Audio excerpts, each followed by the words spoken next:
नमस्कार दोस्तों। क्या आप सोच सकते हैं कि जो इंसान नाजी यातनाओं शिविरों से जिंदा बचा, जिसने अपना पूरा परिवार खो दिया, भूख पीड़ा और मौत को करीब से देखा, वह व्यक्ति खुद को दुनिया का सबसे खुश इंसान कहे? यह कोई कल्पना नहीं है बल्कि हकीकत है। एडी चाकू की the happiest man on the earth Eddie Jaku की आत्मकथा है। यह एक ऐसी किताब है जो न केवल होलोकास्ट की भयावह सच्चाई को उजागर करती है, बल्कि यह भी दिखाती है कि इंसान की आत्मा कितनी अटूट और शक्तिशाली हो सकती है।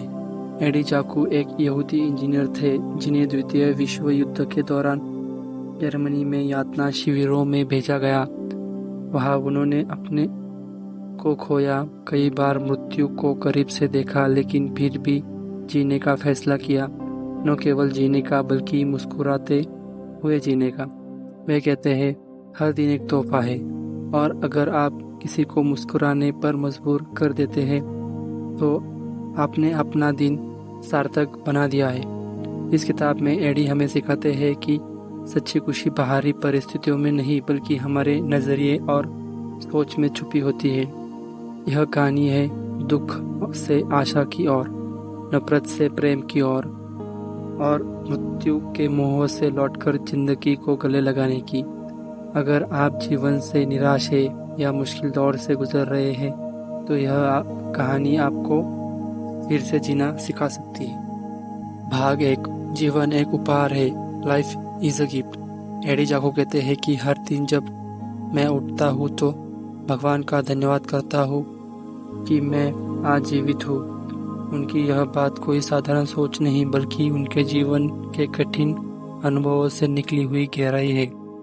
उन्हें अपना पूरा परिवार खोया, भूखे रहे, सर्दियों में बिना कपड़ों के कांपते रहे और बार बार मृत्यु के बेहद करीब पहुंचे। उन्होंने नाजी यातना शिविरों में हजारों लोगों को मरते हुए देखा, परंतु हर उस दर्दनाक अनुभव के बाद उन्होंने यही सीखा, अगर आज मैं जीवित हूँ तो यह मेरे लिए एक तोहफा है।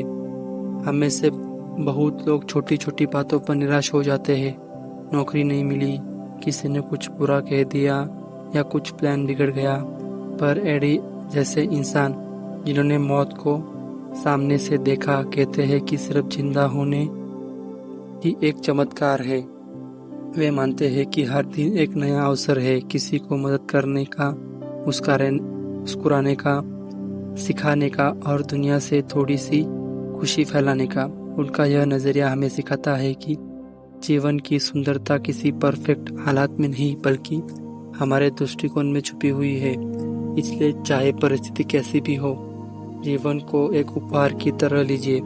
हर सांस, हर सुबह और हर मुस्कान एक अवसर है कृतज्ञता और खुशी के साथ जीने का। भाग 2, घृणा नहीं करुणा चुनो। Choose compassion over hatred. Eddie Jaku ने अपने जीवन में ऐसे अत्याचार देखे जिनकी कल्पना भी डरावनी लगती है। उनके माता पिता को मार दिया गया, दोस्तों को नाजी कैंप में तड़पा तड़पा कर मारा गया और उन्हें खुद भी अनगिनत बार अपमान, भूख और हिंसा का सामना करना पड़ा।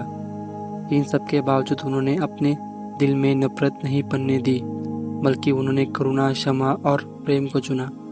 वे कहते हैं, घृणा एक जहर है जो दूसरों से ज्यादा आपको ही मारती है। उनका मानना था कि अगर हम दूसरों की गलतियों के जवाब में नफरत करें तो हम भी उस अंधकार में खो जाते हैं जिसने दुनिया को युद्ध और विनाश में धकेला है।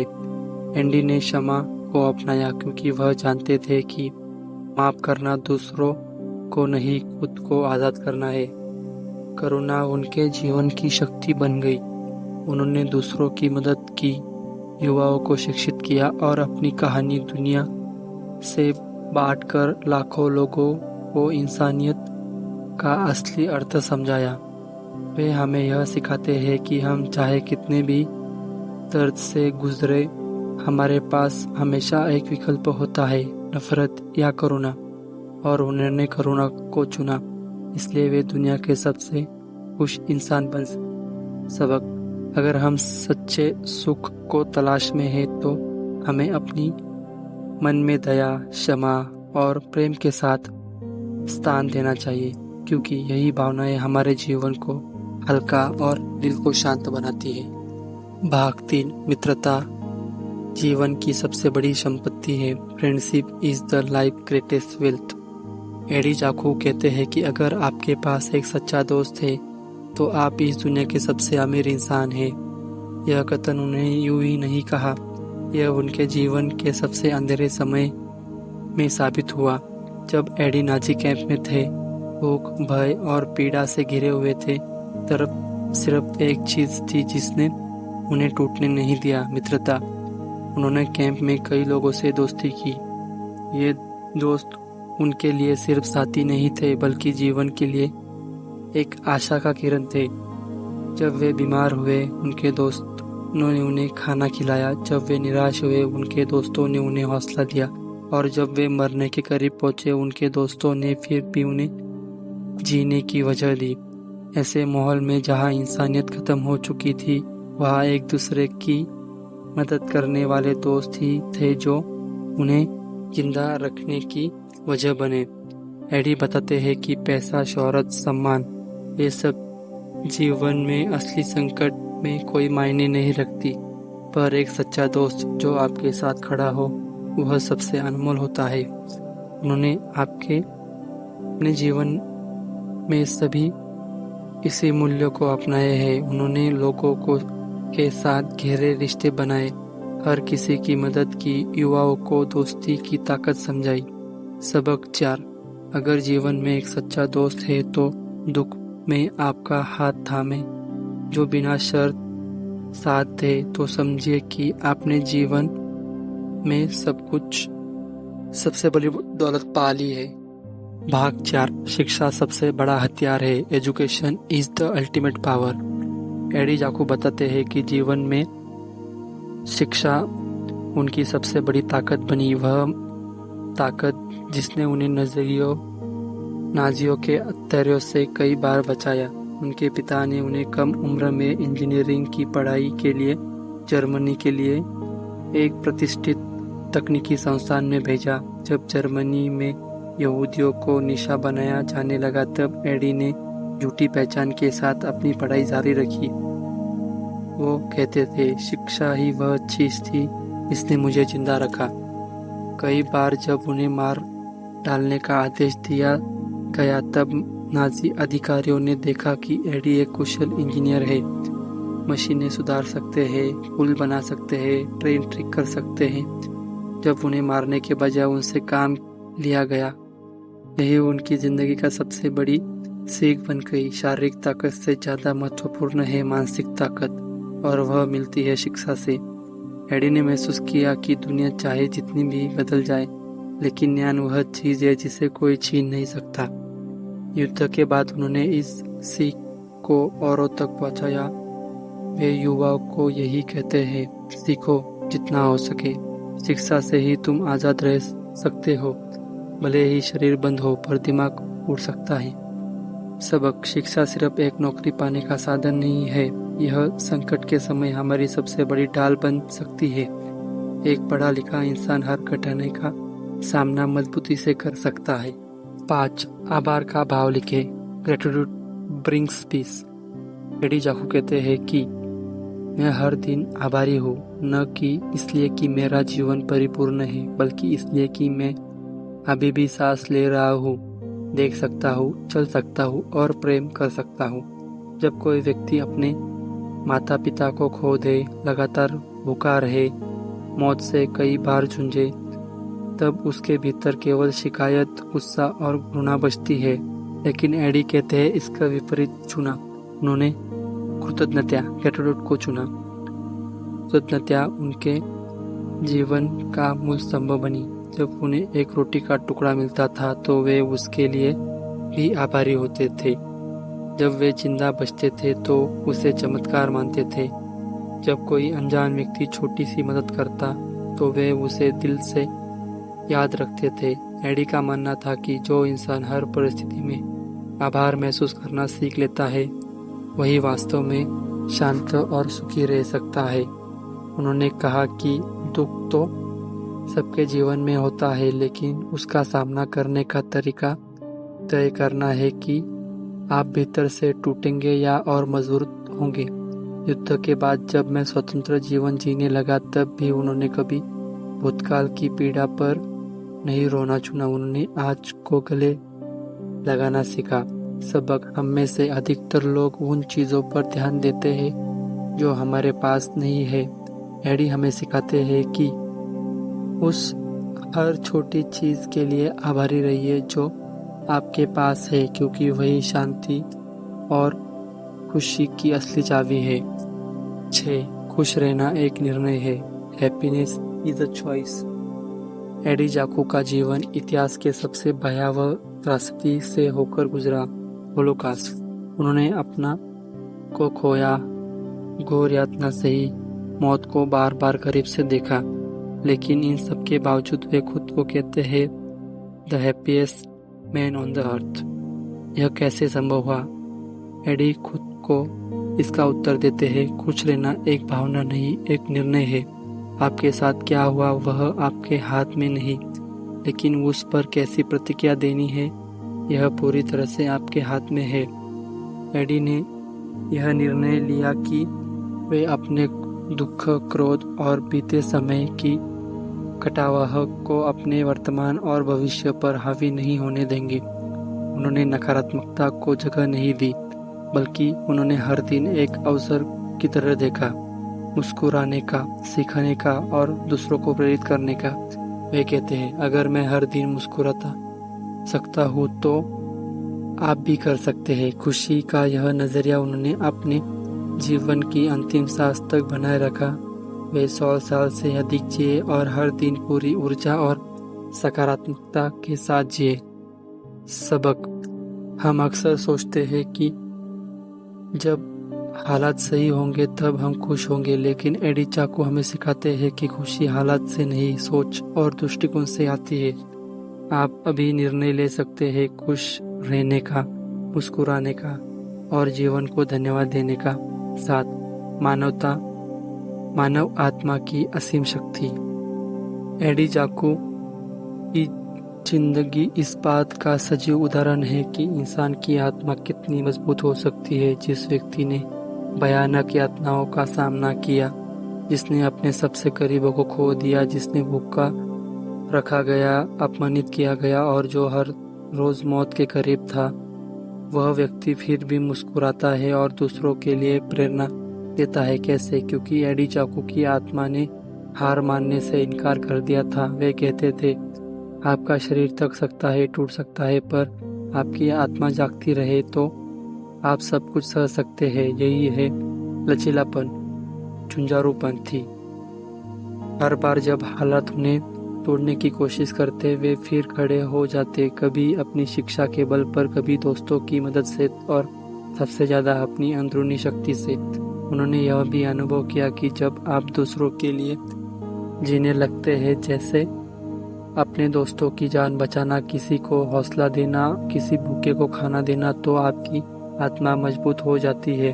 युद्ध के बाद भी उन्होंने अपने अनुभवों को दबाया नहीं, बल्कि दुनिया के सामने रखा ताकि लोग यह समझे कि मानव आत्मा की शक्ति असीमित है अगर आप हार मानने से इनकार कर दें। सबक: हम सबके भीतर वह शक्ति है जो किसी भी परिस्थिति में लड़ सकती है, बस जरूरत है उसे पहचानने और जागरूक करने की। एडी जाकू हमें सिखाते हैं कि एक दृढ़ आत्मा सबसे कठिन समय को भी मात दे सकती है। 8. परिवार का महत्व। एडी जाकू के जीवन में सबसे गहरा दुख था अपने माता पिता को खोना। वह कहते हैं कि जीवन का सबसे गहरा दुख था अपने माता पिता को खोना। वह कहते हैं कि उन्होंने दुनिया की सबसे बड़ी पीड़ा तब महसूस की तब उन्हें पता चला कि उनके माता पिता को नाजियों ने मार दिया है। उस दिन से उनके जीवन में एक खालीपन हमेशा बस गया। एडी बताते हैं कि जब उसके परिवार हमारे साथ होता है, हम अक्सर उसकी कदर नहीं करते, लेकिन जब वह छीन जाता है तब एहसास होता है कि परिवार ही हमारे जीवन की सबसे असली पूंजी है। युद्ध के दौरान उन्होंने जो भी कष्ट झेले, भूख, पीड़ा, अपमान, कैद, उनमें सबसे कठिन था अपनों की अनुस्मृति। उनके माता पिता ने उन्हें हमेशा खो दिया।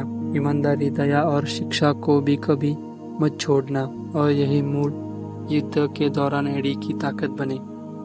युद्ध के बाद जब उन्होंने ऑस्ट्रेलिया में एक नया जीवन शुरू किया, उन्होंने एक परिवार बसाया, एक पत्नी, 2 बच्चे, पोते पोतिया, और उन्होंने अपने नए परिवार को सबसे ज्यादा महत्व दिया। हर जन्मदिन, हर भोजन, हर हंसी उनके लिए एक उत्सव था, एक आभार। वे युवाओं को संदेश देते हैं कि अपने माता पिता को गले लगाओ, अपने परिवार को समय दो, क्योंकि दुनिया में सबसे कीमती चीज वही है।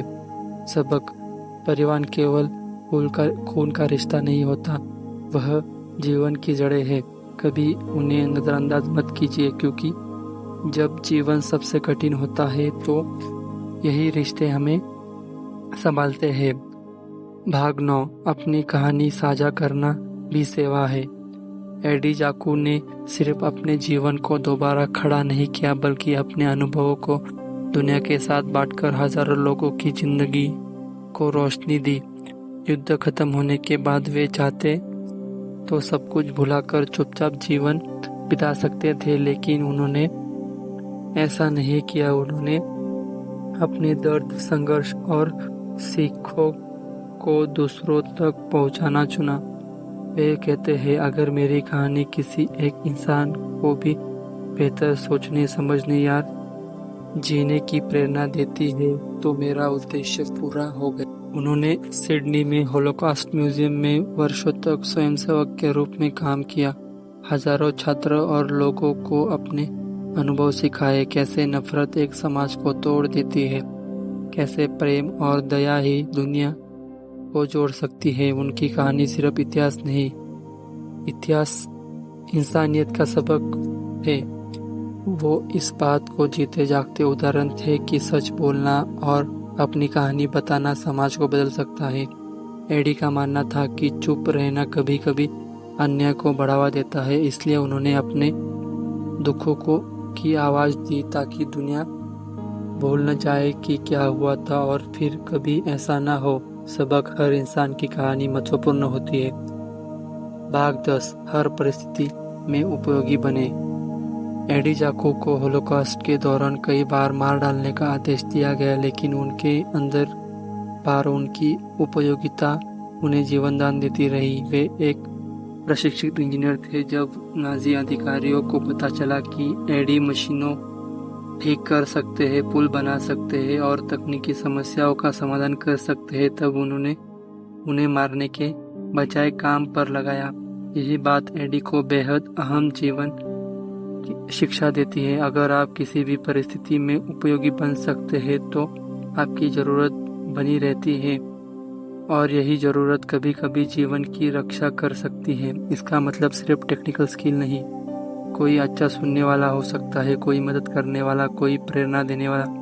हर व्यक्ति के पास कुछ न कुछ हुनर होता है जिससे वो कठिन समय में दूसरों के लिए मूल्यवान बना सकता है। एडी ने सिखाया है कि कठिनाइयाँ के समय ही अपने भीतर की ताकत, ज्ञान और करुणा को जागरूक कर हम न सिर्फ खुद को बचा सकते हैं बल्कि औरों के लिए भी सहारा बना सकते हैं। खुद के बाद उन्होंने यही सिद्धांत अपनाया। वे समाज के लिए एक यूजफुल इंसान बने, शिक्षा दी, प्रेरणा दी और सेवा की भावना से जीवन भी जिया।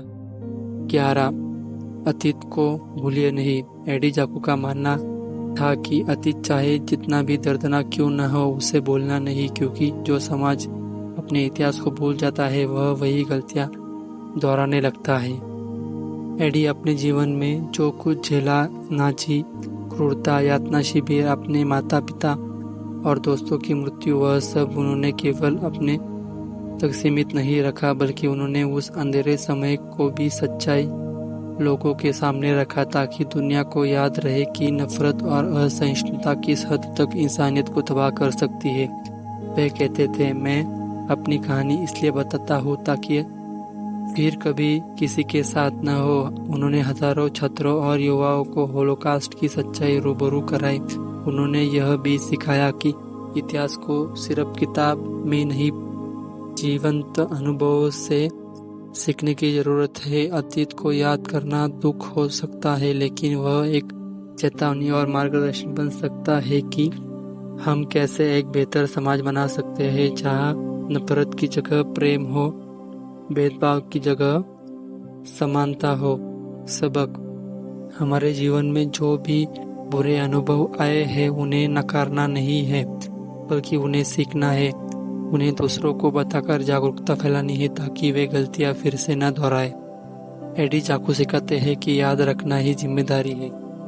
12 छोटे फैसले बड़ा फर्क। एडी चाकू के जीवन में कई ऐसे क्षण आए जब एक छोटा सा निर्णय, किसी की मदद करना, सही समय पर छुप जाना या कुछ कहने से खुद को रोक लेना, उनकी जान बचा गया। वे कहते हैं, आपके द्वारा लिया गया हर छोटा कदम आपका भविष्य बदल सकता है, चाहे आपको उस पल उसका अंदाजा न हो। होलोकास्ट जैसे भयावह हालात में भी एंडी ने बार बार छोटे छोटे फैसलों के माध्यम से अपने लिए उम्मीद के दरवाजे खोले।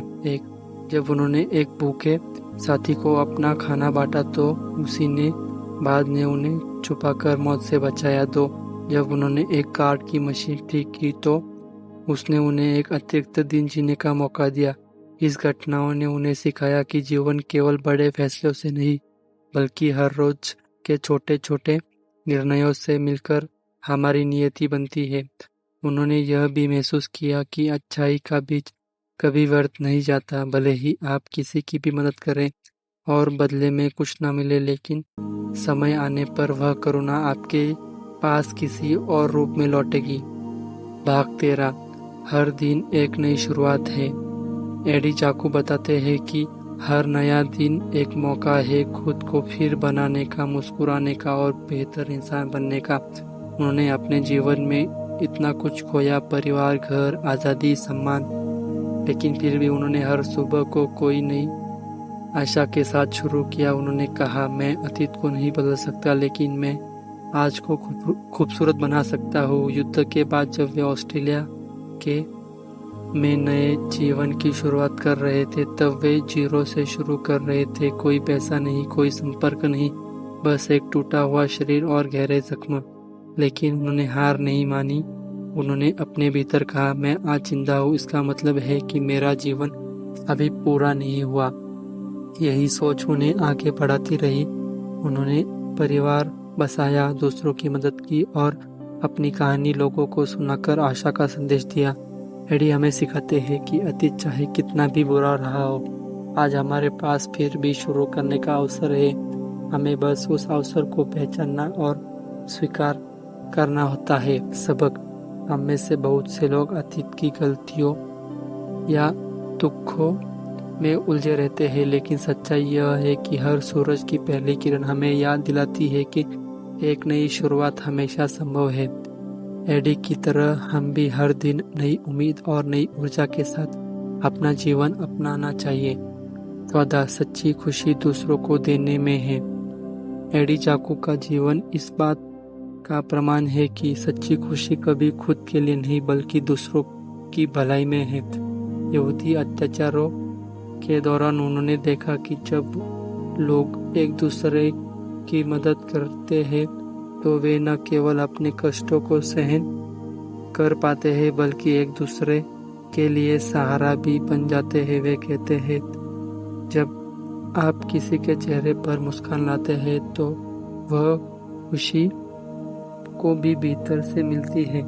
युद्ध के बाद जब एडी एक नई जिंदगी शुरू कर रहे थे तो उन्होंने यह नहीं सोचा कि वे खुद के लिए क्या कर रहे हैं, उन्होंने यही सोचा कि वे दूसरों के लिए क्या कर सकते हैं। उन्होंने अपना जीवन लोगों को शिक्षित करने, उनके दिल में आशा भरने और दूसरों के लिए प्रेरणा देने में लगाया।